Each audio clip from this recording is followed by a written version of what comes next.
Okay, welcome to the Spooky Hours. My name's David Saunderson, and today or tonight, I should say, we're chatting live with John West, who's the author of Britain's Haunted Heritage. How are you, John? I'm fine, thanks. Enjoying this. It's a new experience for me, chatting to you live. It is. We often do this. We've done it quite a lot in the past where we've just sort of sat here and recorded ourselves chatting about different topics, ghostly topics around Britain. But tonight we've actually got a live audience. We've got about 11 people with us, so that's very exciting. So thank you everyone who's turned up tonight to do this. Please bear with us because we're going to try and be as professional as we possibly can and make sure that I can actually work out how to use the Zoom. We're recording this so people will be able to watch this afterwards, and we'll put this up like we normally do on our YouTube channel. So, John, Brilliant. Tonight we're going to talk about Jimmy Garlick, who's a strange character at St James Garlickhyde in the city of London. Can you tell us a little bit about Jimmy? Yeah, well, the church, as you said, is St James Garlickhyde, and it dated from the 12th century, was burnt down in the Great Fire of London and rebuilt by Christopher Wren. And it acquired the nickname of Wren's Lantern because of all the windows there. Well, anyway, there was no hauntings at all until they found this mummy under the chancel in 1855, and they called him Jimmy Garlick. I should also say it's called Garlick because it used to unload garlic there, and it was believed that garlic could prevent the plague, so perhaps we should all take some now, to be honest. But anyway, they dug him up. He was mummified. And they decided to put him on display. They put him in a glass coffin, to bring some money into the church. And then things started to happen. People felt that they were being watched. Things were moved, noises and that. And but no one knows who he is. There was a theory that he was a Roman centurion. He might have been a rich merchant. He might have been the first Lord Mayor of London because of being embalmed. But then there was a series called Mummy Autopsy done a few years ago. I can't find it on YouTube or anything like that. And they carbon dated him from, I think, 1641 to the period of 1801. And it turned out he had pierced ears. He was going bald. He had bad teeth and he had arthritis. And no wonder he died. But the theory is that he was a seaman who died on a ship, and they brought him back, embalmed him on board ship, brought him back to that area because he either lived there or grew up there. Well, anyway, he was on display, and not much happened until the Second World War during the Blitz. And it was 1941, and a German bomb went through the roof of the church, grazed Jimmy's coffin, and landed in the crypt. Now, fortunately, it didn't explode, as it would have destroyed everything, including Jimmy Garlick. But after that, the activity increased. And again, as we've spoken before on your show, alterations to buildings or even accidental damage seems to increase paranormal activity, whether it's the ghost is miffed or whether it's just a recording and for some reason the recording is sort of, increased, the speed of it or whatever. We don't know. The other theory is that he haunts the building because he's miffed that he was put on display. Well, anyway, there was during the Blitz, this fireman saw a figure in white in the church. And he rushed in there to basically say, what are you doing? Get under cover, get down into the shelters. And he couldn't find him anywhere. So that was a bit strange. And a visiting priest went into the church and saw a figure in white. But after a few seconds, it vanished. And there was a lady who was sitting in a pew, and she saw a figure in white standing in the aisle, looking down towards the tower. Very, very intense stare, and she looked back to see what he was looking at. Nothing there. When she turned around, he'd gone. So, and Peter Underwood has written about this in an excellent book called Haunted London, which I urge everyone to buy. It's been reprinted recently, but you can get cheap second-hand copies for a couple of quid. And he interviewed an American tourist who went there, didn't know anything about the haunting beforehand, and she took her two sons, and they were looking around the church. Everything was fine.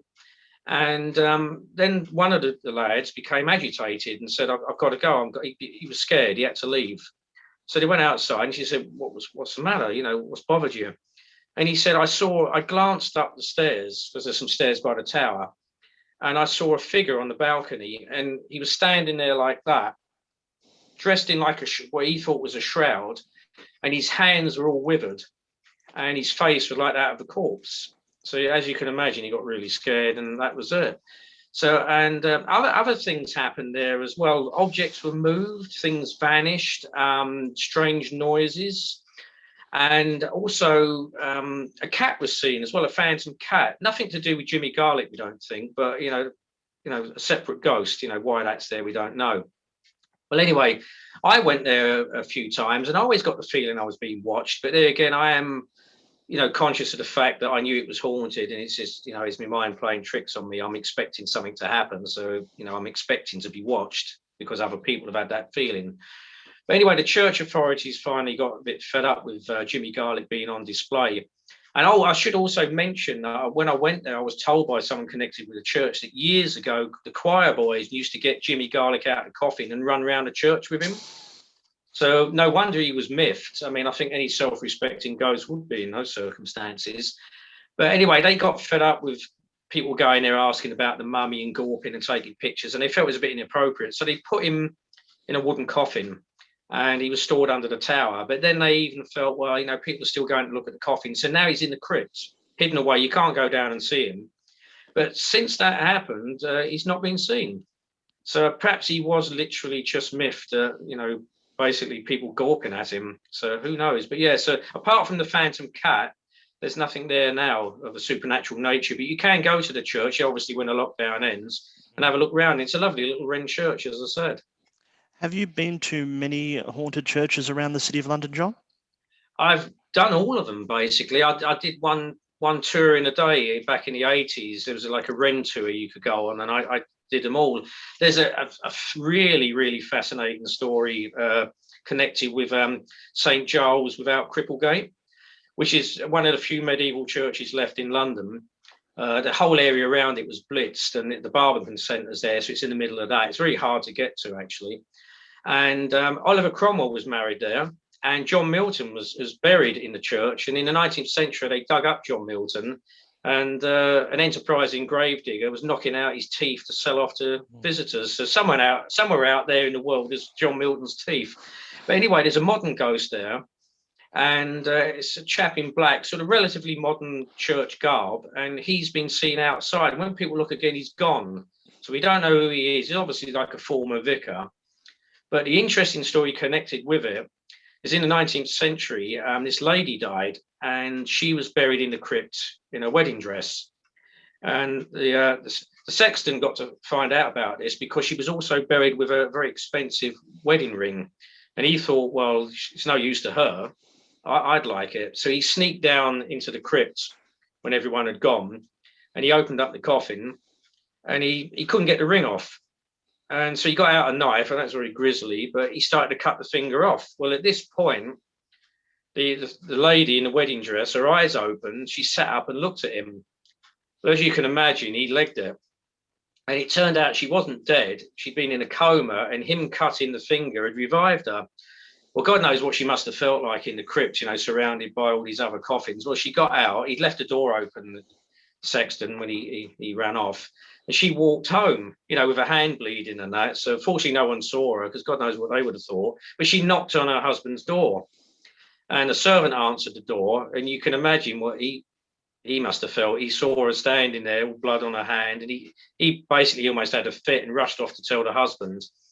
And I don't know what he said to him. She's come back to tell you you've left the gas on or something. But but the husband wasn't as scared, and he went out and he realised she was happily still alive, and she lived to a ripe old age. And but she acquired the nickname of the Cripplegate Ghost after that. And the sexton, well, whatever happened to him, we don't know. He probably carried on running till he got to York, I imagine.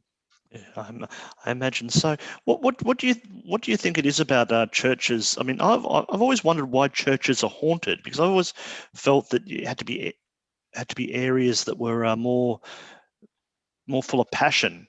Things where people were murdered, or things that were a bit more ghastly than the serenity of a church. What do you think, John? Well, I mean, you'll be surprised at how many churches are haunted, and I just think it's because of the intense emotions there. I mean, you could be really attached to a building. I mean, churches were the centre of communities for centuries. Apart from the pub, it was the church. You'd have the intense emotions from a funeral, weddings, baptisms. And for some people, the church was literally their whole life. So I can imagine that some were drawn back there as well. And there's loads. Most of the churches in London are haunted. There's another one called Greyfriars, which is near St Paul's Cathedral. Do you want me to tell you about that one? Absolutely. I know Greyfriars. I used to work around the corner from it when I wasn't in lockdown. Well, it was another medieval church rebuilt by Wren, bombed in the Second World War. They never rebuilt it. They turned the nave into a garden, although the tower's still complete. And it's supposedly haunted by the modern haunting. A greyhound has been seen, and people were saying, "Oh, where's the owner? There's no collar on it or anything," and then it's gone. Also, a phantom monk's been seen there, presumably from the medieval period. But the most interesting thing is there was a night watchman. I don't know if it was they can't sort of seem to trace back the exact time period, probably 19th century, 18th century. And he was walking past the church, and because back then it was intact, and he saw the ghost of Queen Isabella, who was involved in the murder of Edward II. They didn't get on. He wasn't particularly interested in her for reasons we won't go into. But he was murdered in a very unpleasant way. He had a poker put in a part of his body. He didn't die well, let's just say that. And anyway, when her son became king, she ended up being shifted around different castles, and that died in Hertford, but she was buried in Greyfriars, and she's supposed to haunt there. They called it a she-wolf of France because she was so evil and things like that.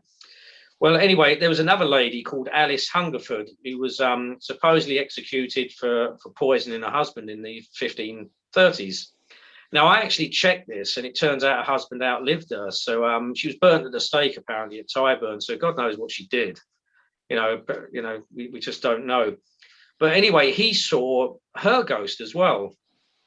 And the two ghosts apparently were aware that they were both there, and they started rowing, according to him. I mean, this is pretty unique in the annals of paranormal history, two ghosts from two different periods meeting and having an altercation. And he legged it. Why they were fighting, I don't know. I mean, did one have a better dress than the other one? One had better makeup? Did they both like the same bloke? I don't know. But they got into quite a fight. But that's the only time that happened. Whether that's true or not, I don't know. But it's a really funny story anyway. And I wished I'd seen it, actually. But yeah, so those two ladies haunt the church. Let's hope they don't meet again, because the last thing we need is a paranormal fight. Now, this is the first time we've done a Zoom talk. As I said before, we normally do we video these and we put them up on YouTube, and people comment on there. Now we've got 20 people watching us at the moment. If any of them have any questions for you, John, about these, and maybe they have their own comments about what anything they might have seen in the City of London, or indeed any other churches around where they live, we'll continue to talk. But if any of them want to ask any questions or that, please put your hand up, and I'll let you do that. This is my first go, so be patient with me, and we'll see how we go. Now, John, we were talking about, and I've got to pronounce it properly. We spoke about this a couple of videos ago, Laganhoe Church. Now that that's a very haunted place, and it might be something that you'd like to talk about in comparison to these churches. How do you think these churches compare with some of the more famous churches like Borley and Laganhoe? Well, Laganhoe was sadly demolished, although the churchyard is still supposed to be haunted. I went there, and it's very uncanny. I've got a bit of tile actually from the church roof, but fortunately that isn't haunting because it's in my other room. But that haunting went on for decades, from the 1930s. I think it was the Reverend Merriweather, and Peter Underwood investigated it, and things were seen, heard. Apparently it was supposed to have been a serving girl was murdered by a landowner there, and the body was supposedly hidden in the church. And the vicar actually used to carry a dagger with him at the time in the 1930s and 40s, because there was a lot of vandalism going on, and the dagger was snatched from his belt. And I think the ghost said, you're a cruel man, and things like that. So, she was seen. They smelled perfume. There was a stench of rotting flesh, things like that. So, very badly haunted church. It was badly damaged in the earthquake in the 19th century. They called it the Great English Earthquake, and it was never stable after that. So some of the sounds could have been down to natural causes, but too many things went on, too many things were seen. I mean, people would hear singing in the church, so a woman singing in French when the church was locked and totally empty. and the adjoining hall was haunted as well. And the vicar was being shown around the hall by the lady, and he was in the living room, and the woman said, "I don't like this room. There's something uncanny about it. It's always cold." And she left him to go and get something, and he suddenly felt that he was embraced by a ghost, but it was a woman, and she was totally naked. So and then she was gone. So Borley Church is obviously still there. The locals don't like you talking about it. I mean, in my first book, Britain's Haunted Heritage, there's a chapter on Borley Church, and lots of things happen there. It's locked all the time now because of people basically being silly trying to get into the church and take away bits of carving as souvenirs and things like that, which is is very annoying for the residents. But yeah, interesting things happen there. Again, the organ's being heard to play. Figures have been seen in the churchyard, the famous nun. I had an interesting experience there a couple of times. I was walking up the path, and all I can describe is that I walked into like a zone of like fear. And then you walk out of it and you're okay. You walk back into it and it felt really terrifying. You went out, you're okay. And my phone went crazy as well. It took about 30 photographs in my pocket, I've not touched it. All of them blank, of course. And it even started recording video as well. There was nothing on there, but I couldn't explain that either. And very uncanny feeling in that churchyard at the best of times. It's definitely still haunted, but I've never actually been in there. Every time I go, it's locked. But they do hold concerts there from time to time. But my tip to anyone who goes is don't mention the ghosts, because they do not like it, and they'll be a bit hostile if you do. I mean, I went there once and was asked what I was doing. I didn't want to say, well, I'm researching for a chapter on haunted Borley Church, because they probably would have asked me to leave. Yeah. So yes. Okay. Well, John, we've got a couple of questions here, and I'll the one that I'll start with is, and sorry, this was probably from a few minutes ago when That's you were okay. talking about something else, because again, I'm still getting used to this. One's from Linda, and she's asked, John, you mentioned the greyhound. We were talking about the greyhound before when you were talking about the church in London. Do you personally believe animals possess souls or spirits? Yes, I do. I mean, they're conscious animals. They've got feelings. They show fear. They show love. And I actually lived in a house in Messingham that was haunted by a dog. It used to run. It was a modern house. It might have stood in a Victorian building, but basically, I used to hear this dog running up and down the stairs and running around my bed. And it followed me down to Suffolk when I was living in a place called Wickham Market. But then it went. I've never seen it since. So yeah, I do believe animals have spirits, and it'd be nice to, because I had an old dog called Lucky as well, and incidentally this dog wasn't him because he was still alive at the time, but I hope one day I'll get to see him again up there or whatever. Yeah, so I do believe animals have souls. Okay. I mean, we've got another question. I think it's Malcolm's being a little bit silly, just saying, having a prayer instead of a question. Can we pray for the souls of Bill Gates and someone called Klaus Schwab? I don't know who that is. Do not return. Bill Gates, is he dead then? I didn't know that. I don't think he is. I just think they said we already had enough of him when he was alive. So I think we'll leave that alone, because I think a lot of people can come back as ghosts. All sorts of things can happen. What have you ever seen a famous ghost, John? Have you ever been in an area where you've we always talk about people, have you seen a ghost, but have you ever seen a famous ghost? I've never seen a famous one. I've been to loads of places where famous people lived. Battlefields where Oliver Cromwell was around, and Henry VIII and Richard III and Anne Boleyn, things like that. And I've never seen a famous ghost, sadly. I wish I could. I've even been to the Malvern Hills where Elgar said he would haunt, and I've never seen him either. So no, I've never seen anyone famous, I'm afraid.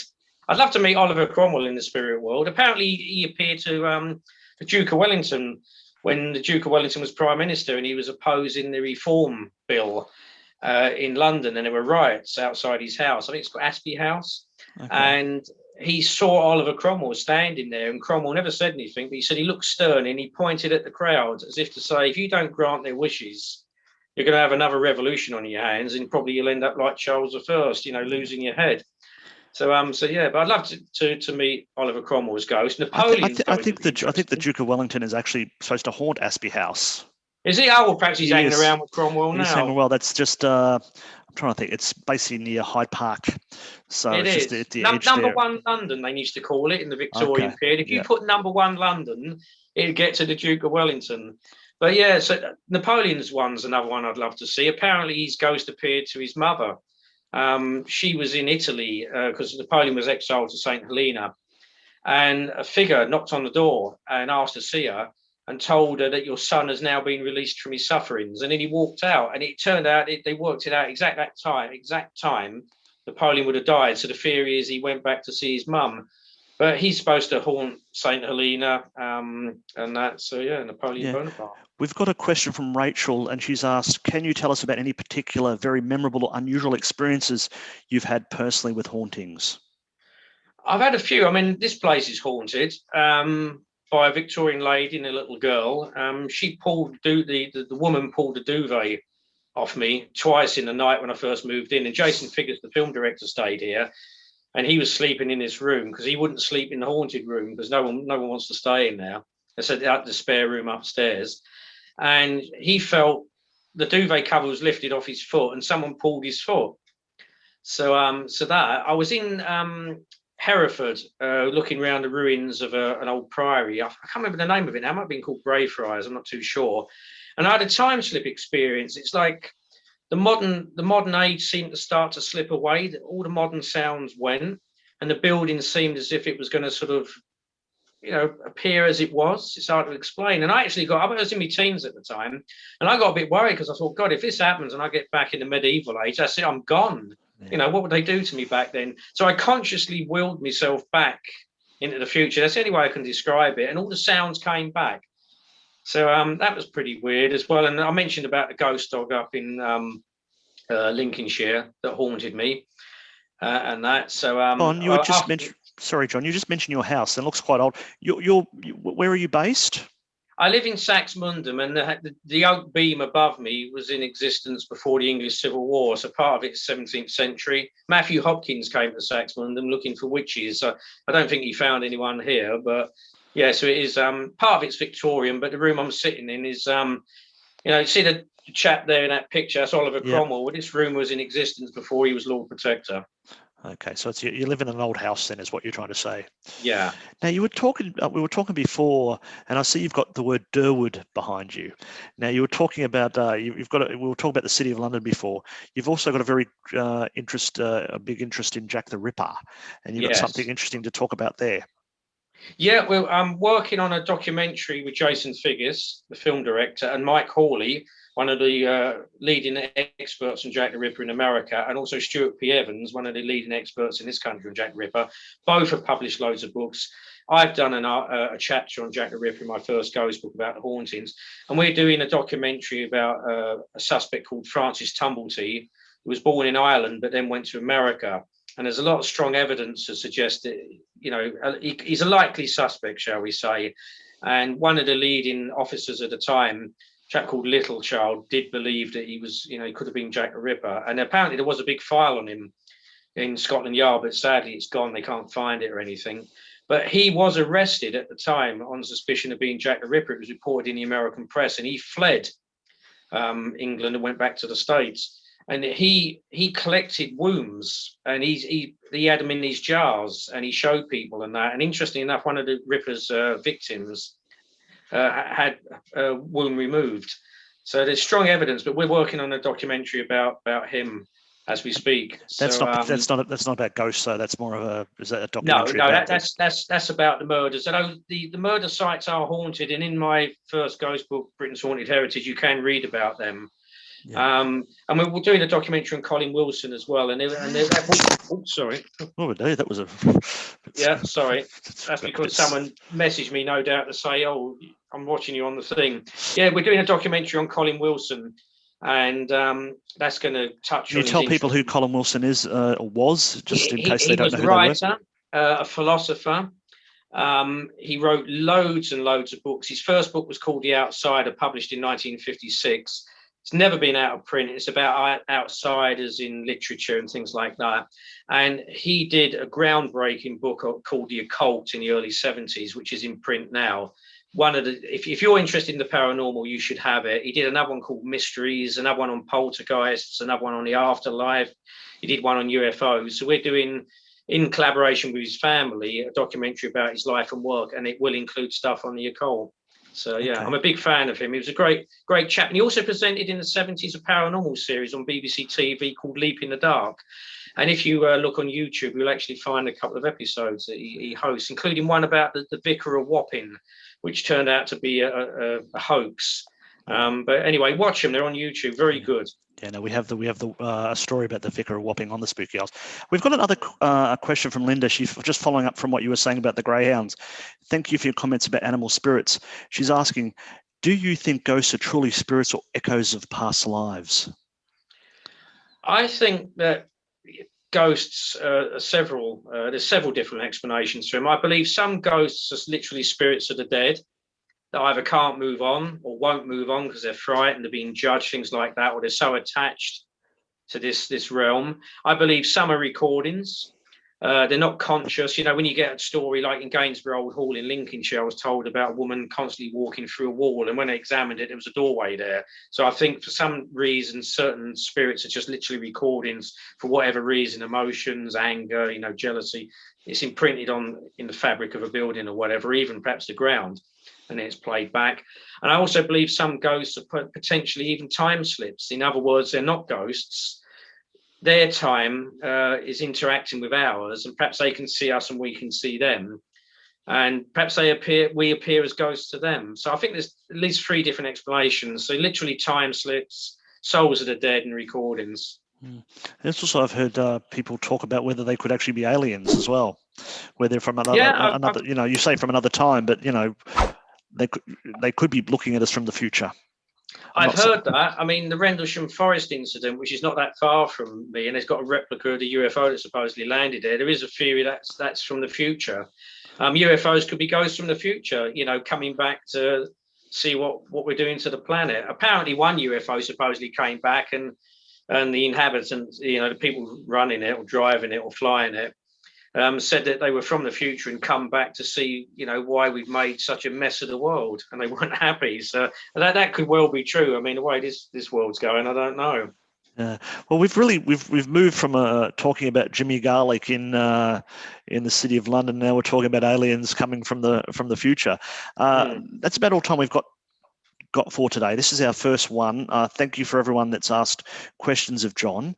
We'll obviously have you back because we've spoken to you, I think, about half a dozen times now on the Spooky Hours. Yeah.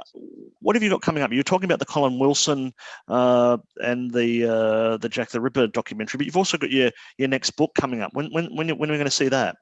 Well, this is the first one, if anyone wants to get it. It's Britain's Haunted Heritage.